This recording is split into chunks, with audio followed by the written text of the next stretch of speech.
क्या आपको पता है कि गुजरात के भरूच जिले की दो प्रमुख रेल सेवाएं अब बंद कर दी गई हैं?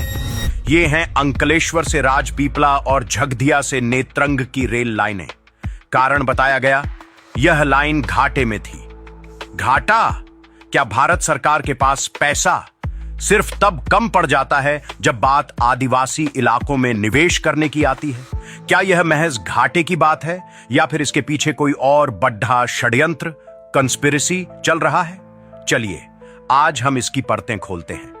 यह लाइन 1932 में राजपीपला स्टेट रेलवे द्वारा शुरू की गई थी। उद्देश्य था विकास। 1948 में यह भारत संघ का हिस्सा बन गई और 2013 में इसे ब्रॉड गेज में बदल दिया गया।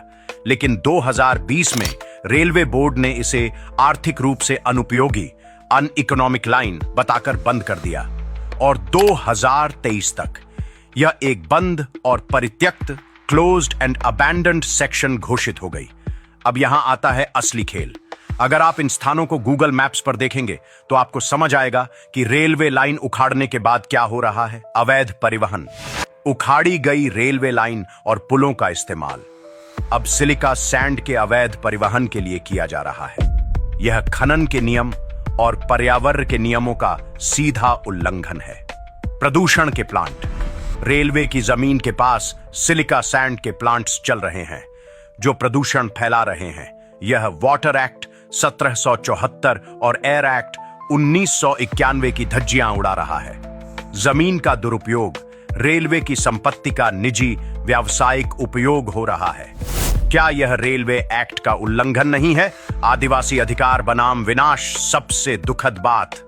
यहां के आदिवासी किसानों की जमीन बर्बाद हो रही है, उनका पशुपालन ठप हो रहा है और लोग फेफड़ों की बीमारियों से जूझ रहे हैं। यह सुप्रीम कोर्ट के न्यायगिरी वेदांता केस के फैसले के खिलाफ है।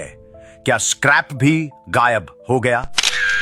रेलवे की परमानेंट वे सामग्री और अन्य स्क्रैप की नीलामी में पारदर्शिता की कमी है।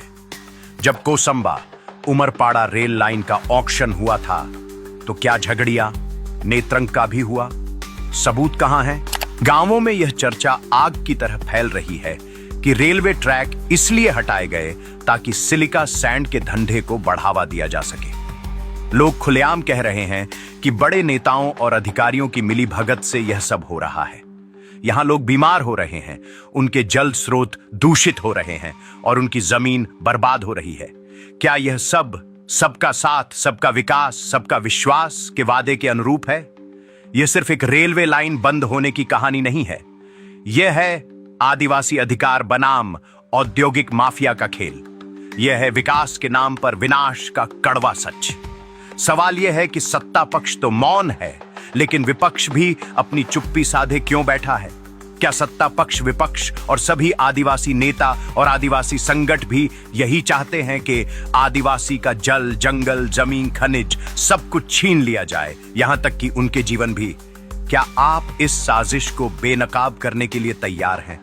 कमेंट में बताएं और इस पोस्ट को शेयर करें ताकि हर आदिवासी तक यह आवाज पहुंचे। मैं हूं आपका दोस्त डॉक्टर भाविन कुमार शांतिलाल वसावा, भरूच से।